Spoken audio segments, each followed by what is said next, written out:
Corona মহামারীকালে 2021 সালের নভেম্বরে Jessore general হাসপাতালে 5 শয্যার একটি আইসিইউ ইউনিট চালু করা হয়। পরে চতুর্থ তলায় নতুন করে 10 শয্যার আইসিইউ ও আইসোলেশন ইউনিট প্রস্তুত করা হয়, স্থাপন করা হয় প্রয়োজনীয় সব যন্ত্রপাতিও।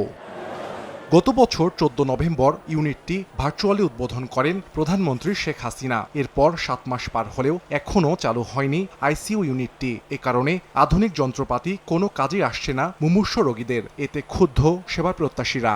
চিকিৎসা যারা ব্যবস্থা করেন এদের অবহেলা, লিফট ব্যবস্থা না থাকার কারণে 4 তলায় লোকজন উঠে নিয়ে যে মূলত সেবাটা কষ্টকর হয়ে যায়। হাসপাতালে অসংখ্য আইসিইউ রোগী আসে, কিন্তু সঠিকভাবে কর্তৃপক্ষ বেড দিতে না পারায় অনেক রোগী এখান থেকে ঢাকায় চলে যাচ্ছে, খুলনায় চলে যাচ্ছে। আইসিইউর অভাবে আমাদের এখানে প্রতিনিয়ত লোক মারা যাচ্ছে এবং সেবা না পেয়ে মানুষজন এখান থেকে ঢাকায় নিয়ে যাচ্ছে এবং ঢাকায় নিয়ে যাওয়ার পথেও মারা যাচ্ছে।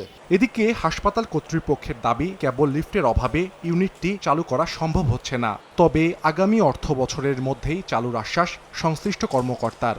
ব্রাইট লক টেকনোলজি সাধারণ পাউডারের তুলনায় দেয় দ্বিগুণ উজ্জ্বলতা। রিন অ্যাডভান্সড দেয় দ্বিগুণ উজ্জ্বলতা। লিফট যেদিনই চালু হবে 14 তলা পর্যন্ত, সেই দিনই আইসিইউ চালু হবে। যশোর মেডিকেল কলেজের প্রিন্সিপাল মহোদয় ওনারও বক্তব্য একই যে 14 তলা পর্যন্ত লিফট না চালু হইলে আইসিইউ ওখানে শিফট করা সম্ভব না। যশোর জেনারেল হাসপাতালের করোনারি কেয়ার ইউনিট ভবনের ওপরে একতলা বর্ধিত করে আইসিইউ ইউনিট চালু করা হয়। তবে 3 তলা পর্যন্ত লিফটের সুবিধা থাকলেও 4 তলা পর্যন্ত তা বাড়ানো হয়নি। সময় সংবাদ, যশোর।